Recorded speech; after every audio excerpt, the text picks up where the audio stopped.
What's up, everybody, and welcome back to another episode of Around the Monitor, the weekly gaming news talk show where every point you make in the discussion is a point towards winning. How it works here, we talk through the week's news in gaming. Everybody gets to make their points on opinions about the news as it goes along. If you are watching live on twitch.tv/SaveDataTeam, you can vote to either add or remove points to people's scores. At the end of the show, whoever has the most points wins for that week. And gets bragging rights, or I don't know, whatever. They get to talk for 1 minute. Joining us once again, as always, we've got the world's #1 Psychonauts 2 fan, David. Will we get a Psychonauts 2 date at the ID at Xbox thing tomorrow? No, we won't. Okay, I'm glad you know. The Ace Attorney, Pridge. Hello. And last but not least, the hockey sticks and sickle herself, Elise. The balloons stand no chance against the power of monkey. I've been playing a lot of balloons. I mean, hey, what game are they on now? Is this Bloons Tower Defense 6? 6? 6 has been out for a couple years. Oh my gosh. It's still updated. Like a couple days ago, it got a big update. Wow. Oh, that explains why one of my other friends is playing it. Makes sense. Would you say that that game is popping off? Oh, fuck you. Honestly, like, but if this is your first time watching, we always start the show with a trivia question to determine the order.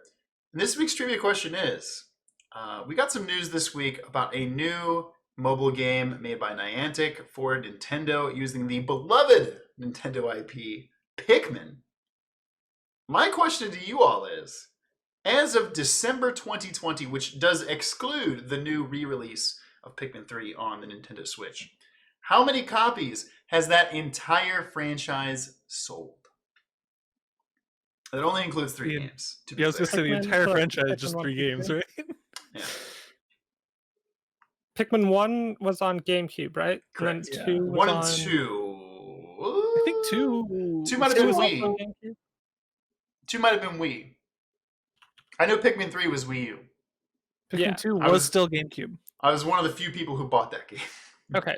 Yeah, Pikmin 1 and still 2 were GameCube, but they were re-released with new controls on Wii. Yes.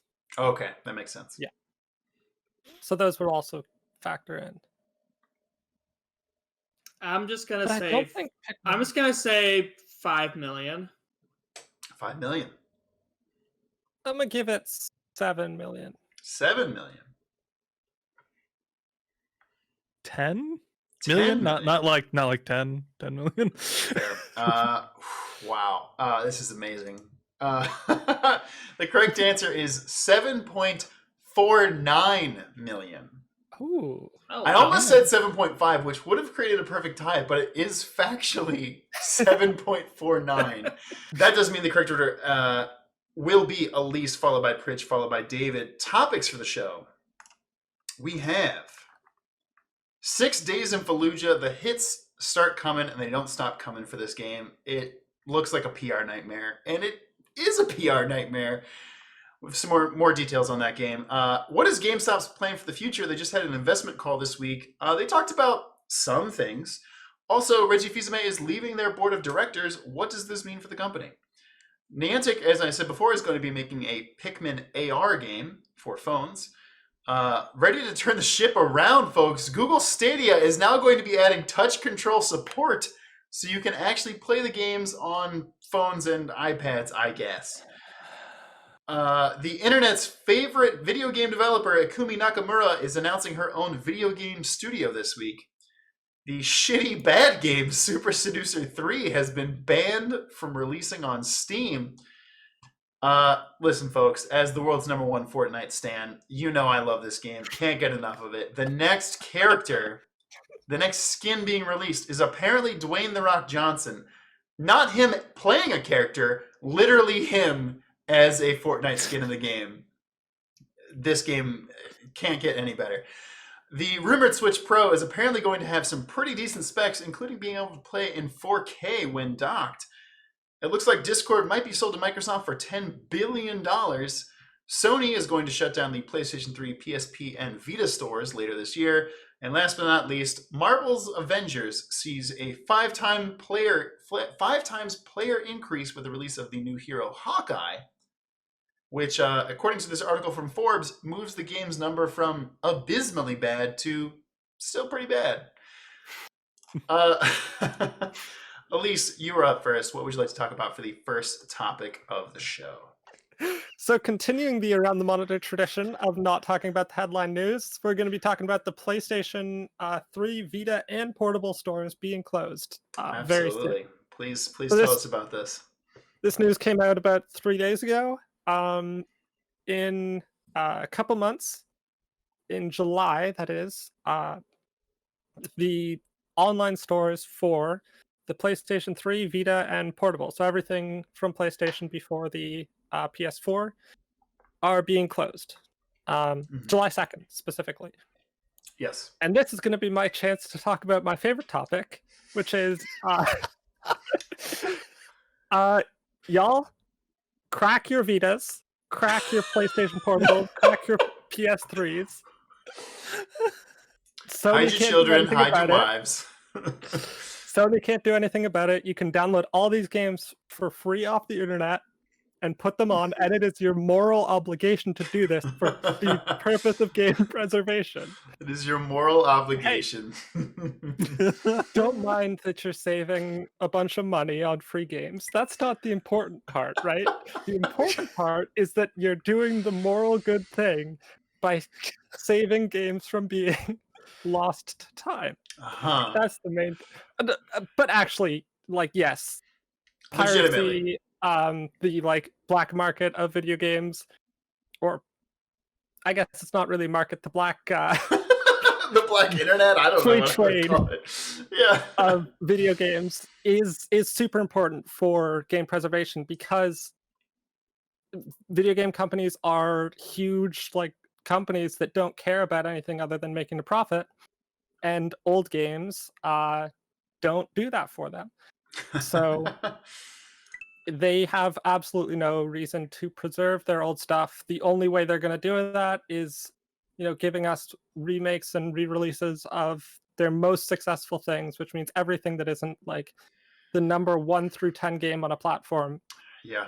Is finite in terms of the official market. So, like, full hats off to everyone doing the hard work of game preservation for, in this case, PlayStation, but really for all sorts of consoles and stores that are being deleted. Yeah, this is kind of, I mean, obviously games have been literally lost to time in the past. Like there's no way you can download a game. There in some cases aren't physical media versions of these games. This is the first generation where it's like actually kind of a big deal.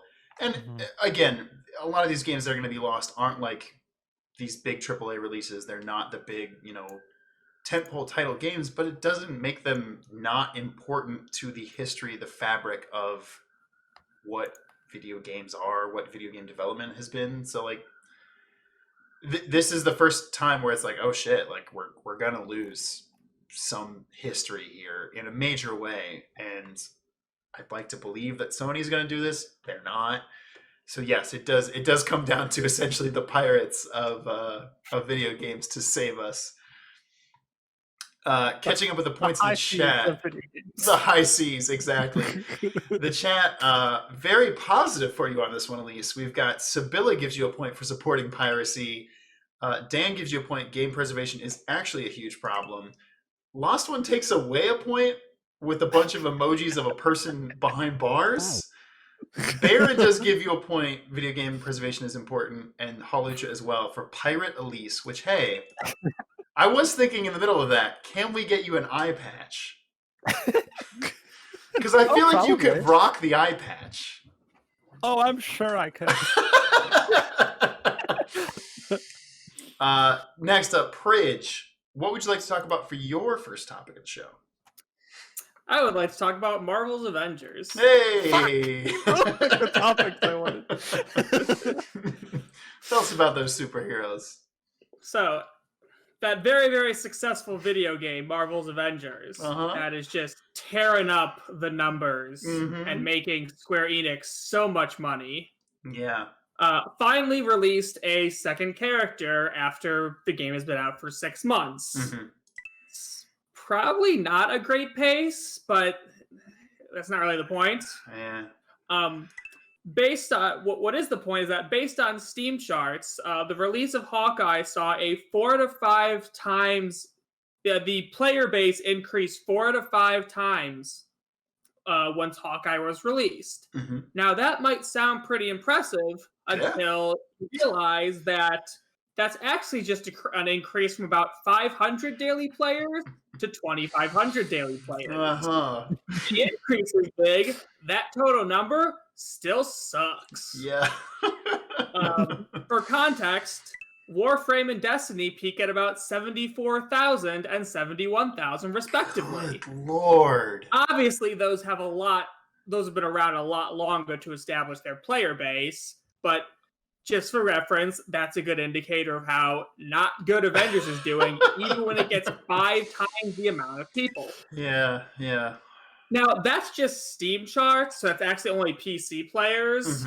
So that doesn't take into account that the PS5 and Xbox Series X versions may have also gotten a boost, bringing that total. And I would assume their player base is higher on both of those platforms. Most likely. Yes, most likely that's where the majority of the player base resides. But at the end of the day, this is still not good news for this game. Yeah. There was a lot of money poured into this, and we've talked about it several times on this show, but I think this was just mistimed. This came out right as this phase of the Avengers was ending. They tried to get characters who look kind of like the movie characters, but definitely aren't the movie characters. Yeah, they were. You got store brand Captain America. Yeah. You got. I want Chris Evans. We have Chris Evans at home. Yeah. And then Chris Evans at home is clearly not Chris Evans. And also, there's some shrimp in the back of the cereal Also, there's box. some shrimp in your cinnamon toast box. But yeah, back to the point. And again, the game itself had issues. Apparently, it was only recently they made it so you could replay the campaign, which was weird. I can't believe that. Yeah, that was really strange. And again, apparently it's just the looting and grinding is not satisfying. So there are a lot of issues here, and we all sort of saw it. Most of us, I have to say, if not all of us, kind of saw this coming. It's just a question of whether they can find some way to pull this back. I mean, again, there's a lot of Marvel characters. I think they gotta find ways to just keep shoving new characters in this as much as possible. Yeah, to try and get these increases, and hopefully some of those increases actually stick around. But this still does not look like it's going to be a long-term sustainable live service game. I was going to say, speaking to that, they had a big thing. I think it was last week, maybe. I don't think we had it as a topic on the show, but with the release of Hawkeye, they also put out a trailer talking about how later this year they're going to have a big expansion based around Black Panther, and there's going to be a whole Wakanda campaign, which I'm like, okay, that has me interested, but can that? This will be fall. Yeah. Right. Will people give a shit about this game? Sooner. Right. Also, they said that last year. Yes. There's literally a raid that people got into accidentally fall of last year that is still not out. I forgot about that. Jesus Christ. This kind of stuff needs to be happening quicker for this game, or it's gonna just brief spike, die, brief spike, die, and that's not going to keep it alive. Moving on, David, what would you like to talk about for your first topic of the show? I don't know about to talk about, but feel like we should continue to bring this up. 6 days in Fallujah. Yeah. Is it still bad? Yes. Is it worse than we probably thought initially? Possibly. Maybe. Yeah. combination of things happened this past week for 6 Days in Fallujah. There was an IGN article from Rebecca Valentine that was interviewing a bunch of people, veterans and people in Iraq and who have family in Iraq, about concerns about the game, and them being very concerned that this was going to be American military propaganda. A couple days later, IGN, the same media outlet, got a exclusive premiere for 6 Days in Fallujah's gameplay trailer, which, it's bad, folks. It's bad. This is, I'm quoting this from the video, might not get the words exactly right, but one of the quotes was, "The first guy in is never wrong." Yeah, that's Meaning, a the bad first soldier quote. into a house is not wrong. Does he slaughter a family and their children? Doesn't matter. He's not wrong. Yeah. Oof. That's not good. That's just not good. They also were saying that like ordering your squad around is as easy as shooting your gun. In context, that's probably not a good thing to say. If this were like Call of Duty or Halo, maybe, but not good here. Oh, also, it's a roguelike, sort of. That again, we touched on this in the Discord, but like, why would you? This was fucking wild. So why would you choose to do a game about a historical event and then make it a fucking procedurally generated map? So it sounds like they're encouraging people to replay war crimes in Fallujah over and over again by making the map procedural. So every time you play, the buildings get switched around, the layouts get switched around. So you're always on edge and always ready to accidentally, air quotes, shoot a civilian. Sure. I mean, if this is where they wanted to go with this game, whatever. This is a horrible mistake. Whoever the idea it was to continue making this game was bad, and whoever's idea it was to make the game in this manner was even worse.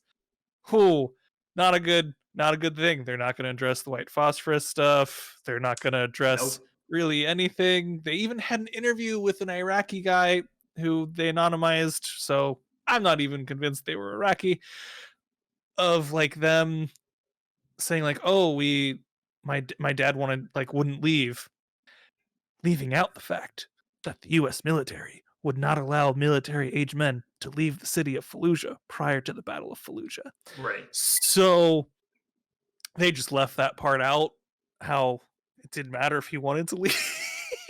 It's gonna be let out anyway. It's the frustrating thing where like on every fucking level they have failed to address this in a meaningful way. I mean, in our first discussion on this game, we were like, hey, there is a possible way. There is a very, very thin line that has not been done yet where somebody can talk about done one time.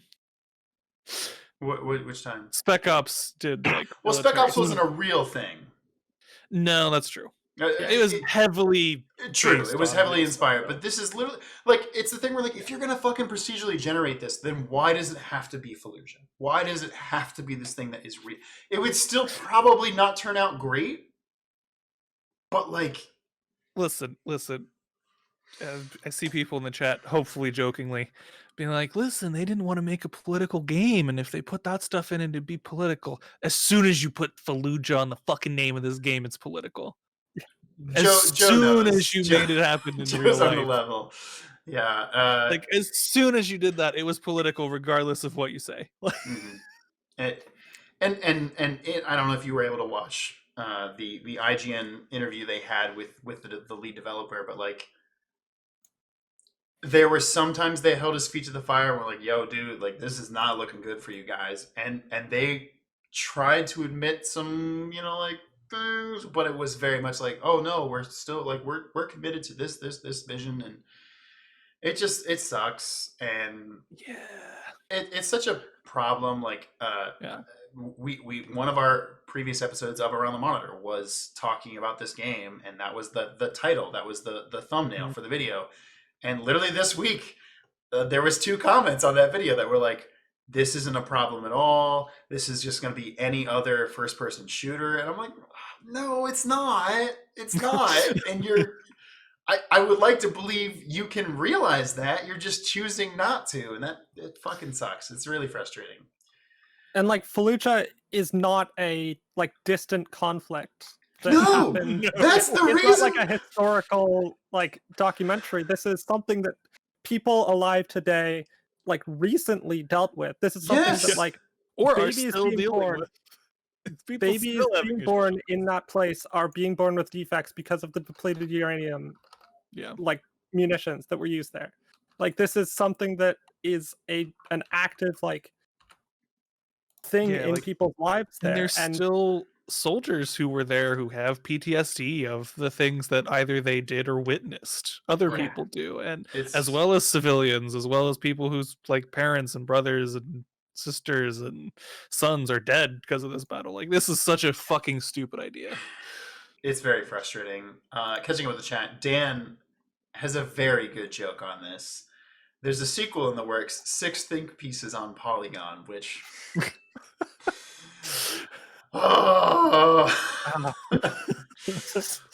that's satire only the hard drive could think of. And Lost Ones also says commit a new war crime every time, which yikes, but yes.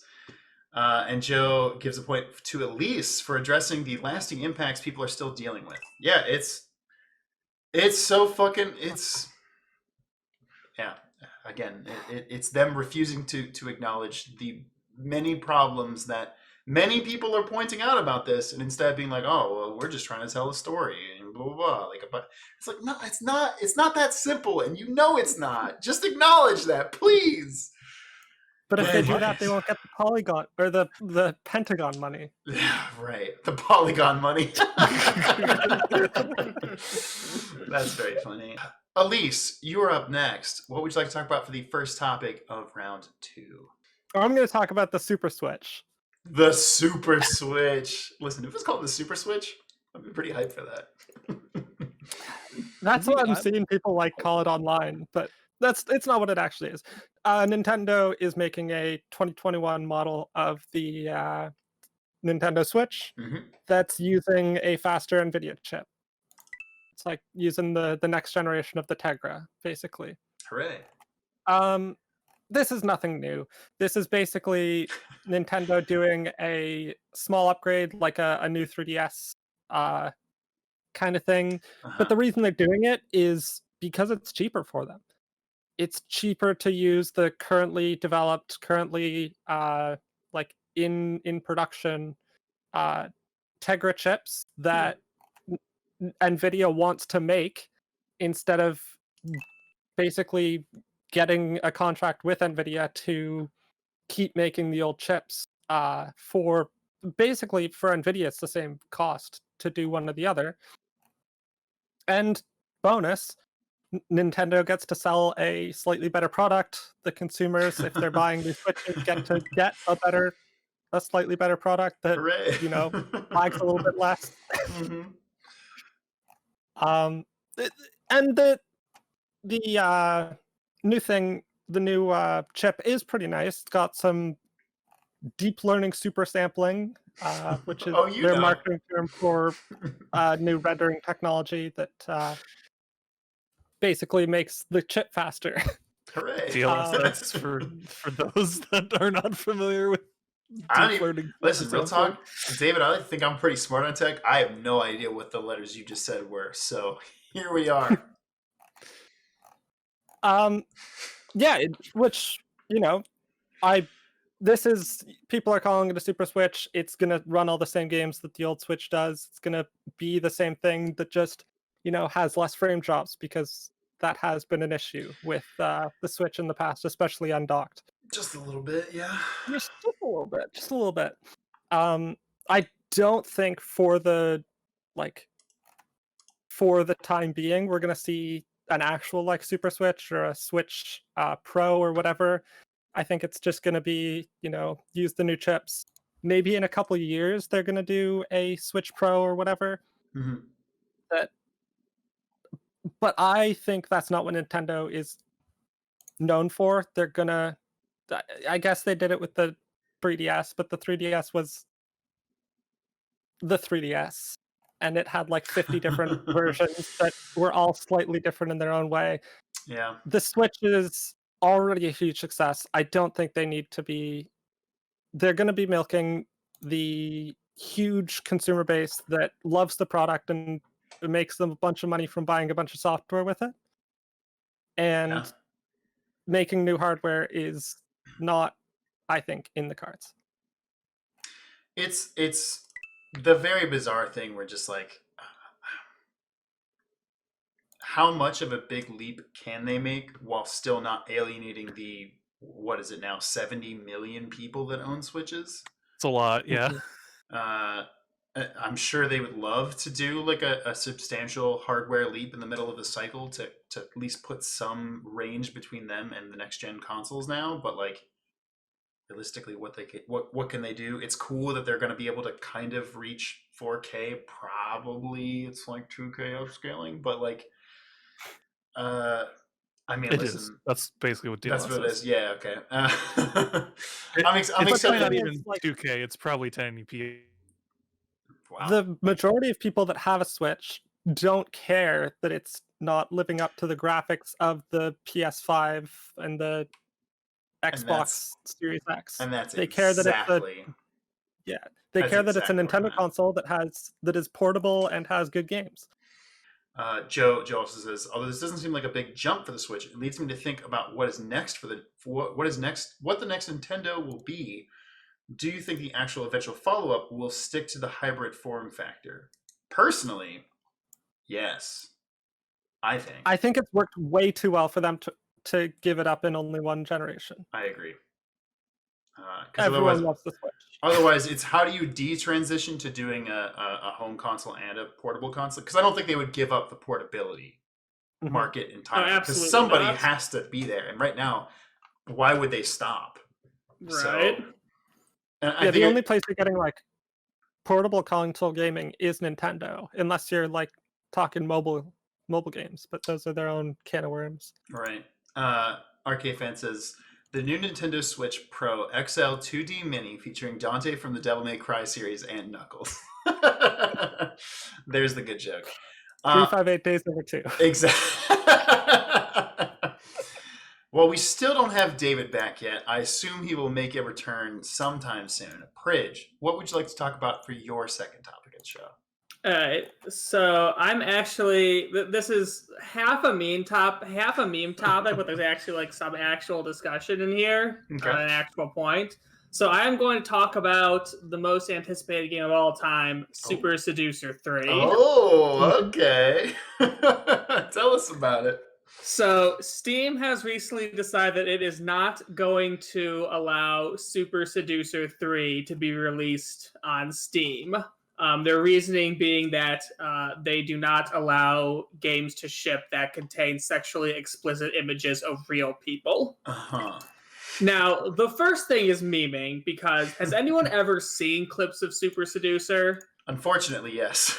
Yeah, it's so fucking cringe. Yes. Like the dude who has made these games, Richard Laruna, so he's one of those like pickup artists, dating coach dudes, and he's so creepy. The game is so creepy and so cringy and so sexist. Yes. It's like really bad. Yes. And like he's in like the 61,000 people who wishlist this game are now sad because it's not being released. I'm like, look, while that's true that many people might have wishlisted this game, no one, we're all better off if this game doesn't get released because it's just so dumb. The sequel, it basically just turned into pure comedy at that point. He sort of like realized how dumb the game was, and Super-Seducer 2 was literally just like intentionally stupid, which doesn't really make it better, but I guess he became at least somewhat more self-aware. Mm-hmm. Now the actual interesting point here, though, is Steam's somewhat inconsistent handling of explicit content. Mm-hmm. because I don't think this game this isn't, from what I can tell, this isn't like a porn game. You're not like straight up seeing porn. Mm-hmm. So we know. Yeah, I guess so. We know. Maybe he did just go completely overboard on this one, and there's just straight up porn scenes. Who knows? And in that case, this is not as much of an issue because that's an easy thing to not allow. Mhm. But it seemed like what we know that there was just like, again, not porn, but more just like soft core explicit images. Mhm. Which I'm not to say, if Steam wants to do that, that's fine. But like, if you want anime porn on Steam, and you can buy game upon game upon games of those. Then you can buy Honey Pop 2, now standing at a Then you can buy Honey Pop 75 on OpenCritic. So It got me some points. It got you more points than you thought you were going to get, so that's good. So it's an interesting bit. Again, there's obviously a clear difference between, again, animated and real life, Mhm. but it's still a little bit of Steam not exactly knowing how it wants to handle mature content on its platform. Yeah. I mean, we've talked in the past about some weird stuff that Steam has allowed and disallowed, and some games that were on there for too long, and some games that get pulled that maybe shouldn't have. So this is sort of interesting, but mostly it's just funny because this dude's a creepy weirdo, and this game is mostly just used for meme content because it's actually just terrible. I am curious, like, what the profits were on the first two games. I mean, it's reviewed terribly. Right. But I mean, so let's assume half of like the people that wishlist a game actually buy it, and I feel like that might be generous. Yeah, he's getting 30,000 copies for what is it, like $20 for one of these games? Who knows? I don't know. I mean, clearly he's made enough to make 3 of them. So. Oh yeah, I mean, this dude has his own company. I mean, this dude has his own company and shit. He can afford to make shitty video games. Yeah. Catching up with the chat, Joe gives a point to Elise for the 358 days over 2 comment. Up next, we've got David. It is your turn to talk. The chat, because they are just benevolent and no other reason, has given you 2 points coming into this. What would you like to talk about? 3, also gave me another one. 3 points. What would you like to talk about for the final topic of the show? Oh my god! You know what, Zach? I'll do you a favor. I'll talk thank about God. the thing we put for the title. Thank God. Okay. Microsoft may be buying Discord for $10 billion. $10 billion. $10 billion. So Microsoft, along with apparently a handful of other people, are among, I hate that they use the word suitors, but suitors Yeah, that's to weird. buy Discord for somewhere around $10 billion, which is where they were valued at recently. Listen, I don't want Discord to sell to anyone. Like, I just want Discord to keep doing Discord things. Like, it's a great independent platform that does a ton of cool stuff, doesn't have ads everywhere, doesn't sell user data for the most part. It's really Yes. quite fantastic and rare these days. Please don't sell to anyone. just please.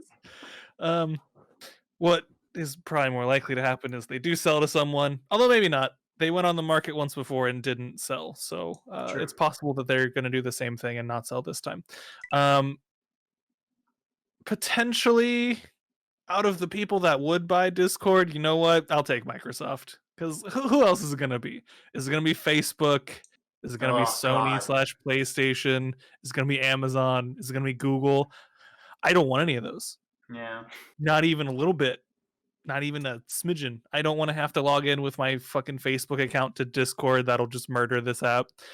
Epic Games, you know what, Lost One in the chat? Epic Games wouldn't be horrible. I wouldn't be happy about it, but it would be better than the other ones that I listed. I mean, if Google or Facebook or even Amazon get it, you know they're going to track everything you do, everything you touch, everything you see. Yeah. So I don't want that. Microsoft has been a lot more hands-off with recent acquisitions in the past couple years, both on the game side and not game side. Like, they own LinkedIn. They haven't done shit with LinkedIn. They just hold it. Real talk, I didn't even know they own LinkedIn until you just said that right now. They do, yeah.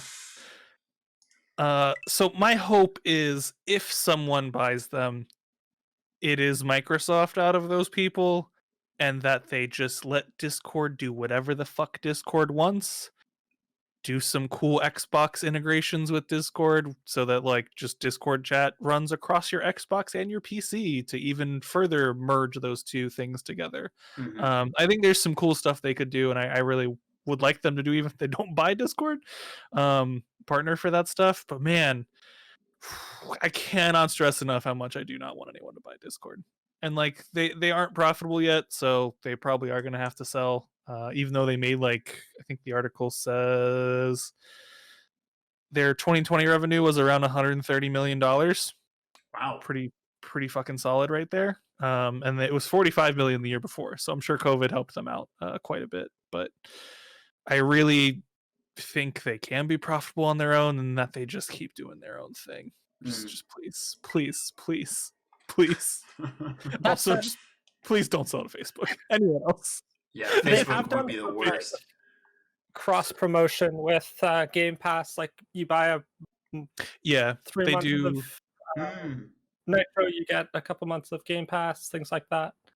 Yeah, so I would put Microsoft at the top of the list, which is why I think the article did too. But man, Microsoft's fucking just spending money though. They're burning a hole, like, for sure. They've got it.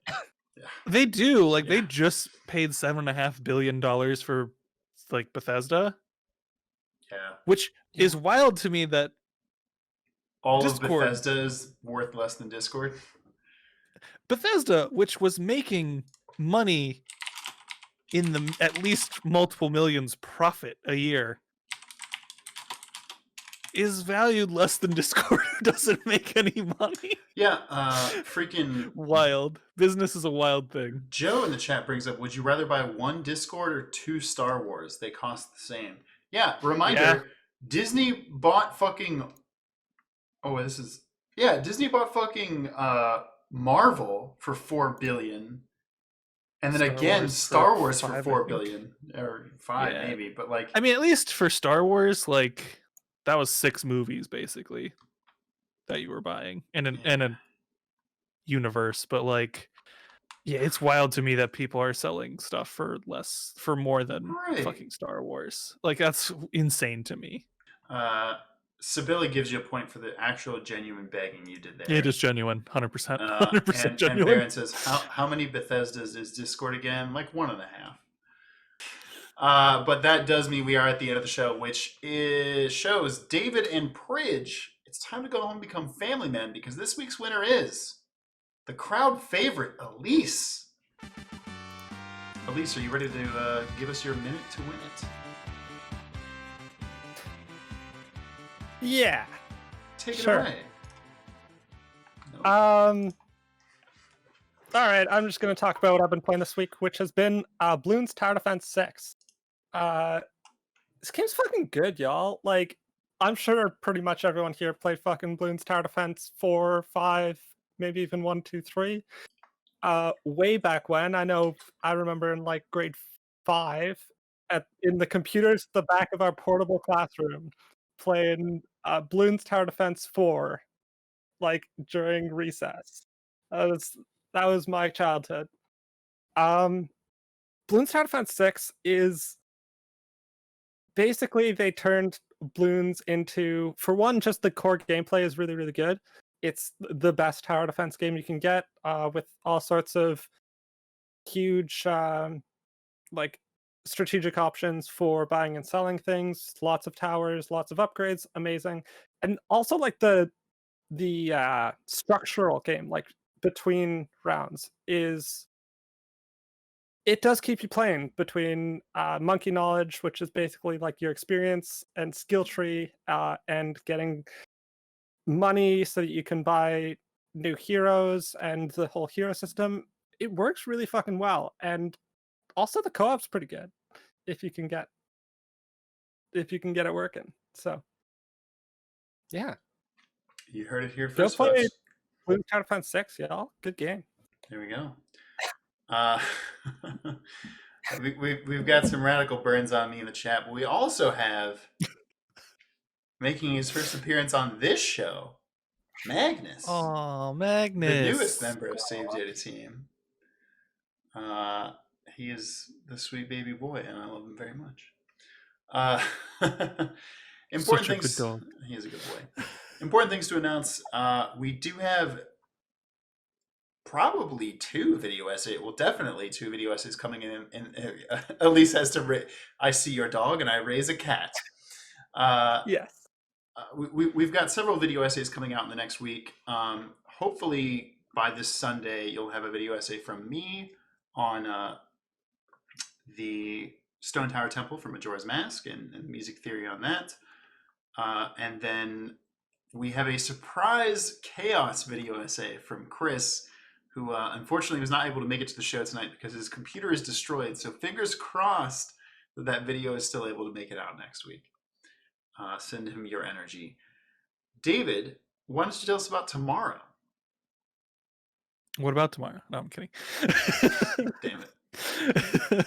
Tomorrow, which is March 26th at 7:30 Eastern, we will be recording the next episode of the Save Data Cast. Going a little more into the comedy section, we're gonna do Fuck, Marry, Kill for video games. It should be very interesting. We're gonna come up with some different scenarios for each other. I'll have a bunch to start that I should probably think of now that I think about it. Yeah, I prepare for things. So that'll be fun. I will add to that, chat, if you want to prep us with some of these in our Discord, which will also be linked down below, please do that, because that would be great.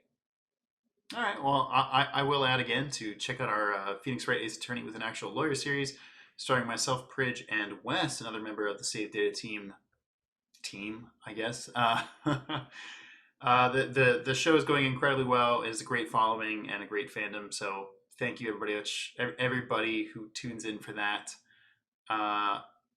That's every Wednesday at 7:30 p.m. Eastern Time here on Save Data, twitch.tv/SaveDataTeam.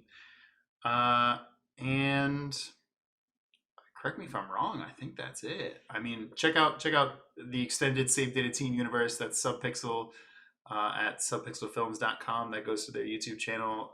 At Debate This Cast, you can go to debatethiscast.com. That's another podcast we're very close friends with. But I think that's all we talk about normally on the show. Magnus is literally falling asleep as I pet him. Oh, what a good puppy. Because he's a sweetie boy. But I think that is going to do it for this week. So once again, thank you so much for watching. And until next time, this has been Around the Monitor.